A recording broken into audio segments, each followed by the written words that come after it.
This week in retrospect, we take it back to 1994, where the Lloydminster Border Mark project sparks controversy, causing residents in the town of Marshall to band together for a little fun. People traveling along Highway 16 past Marshall may have noticed a new sight. It's known as the Marshall Mini Marker. A few area residents came up with the idea of having their own monument following the controversy with Lloydminster's border markers. Dave Hardy, who was behind the project, says it wasn't until recently the idea became reality. Well, actually it's been up for about 3 weeks, but we added some lights a couple of days ago, and before that nobody noticed. The Marshall marker was not that costly to make either. In fact, it even came in under budget. We budgeted for about $120, but we were under budget because I used some of my stock car paint, which cut it back. But we had lots of volunteers. Hardy says there has been a lot of positive comments about the marker. Some people were almost convinced Marshall is where the actual border is.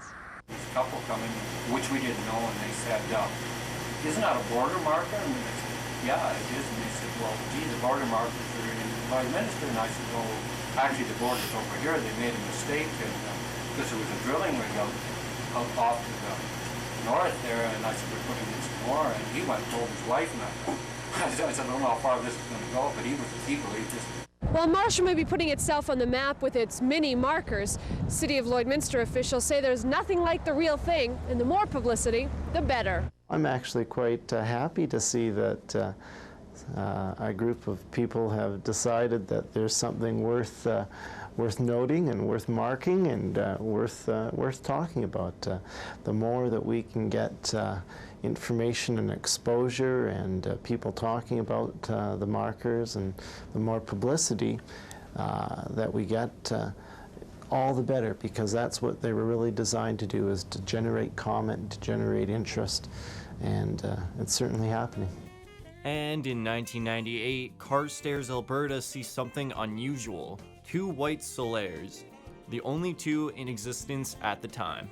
What you are looking at isn't a Charlet. No, your eyes aren't playing tricks on you. It's a white solaire. In fact, there are only 2 in existence, and they reside in Carstairs, Alberta. Well, they're white, and as far as I know, they're the only 2 white ones so far that in the world. They're registered, they're blood typed, they're white purebred solaire bulls. The white hair coat on these bulls wasn't planned. It was a product of breeding, which produced a completely new outcome. I think what it is that the sire is yellow and the dam is yellow, but they're 3/4 brothers, and they're quite a bit of line breeding in it. And it's the line breeding, I think, that threw the white, because what they really are is just double yellow bulls. So we're looking for yellow calves out of them, and hopefully we can get into that kind of a market with them.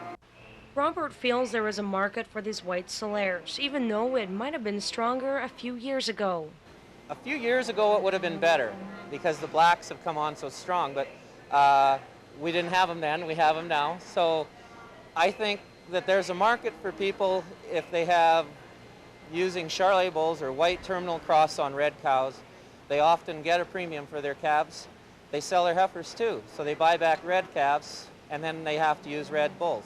So they can't blend their heifers in with their cows' calves, and this is an opportunity that they might want to look at to try to get some of that premium that they're missing. Some producers were quick to accept the color, while others feel the industry would be better without it. So they've been around to some shows, and commercially they seem to be well accepted.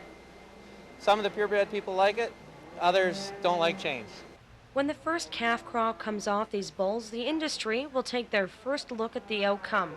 Could the solaire breeders see a shift in a trend? Only time will tell. And that's it for our week in retrospect. Retrospect this week is brought to you by Webb's Ford.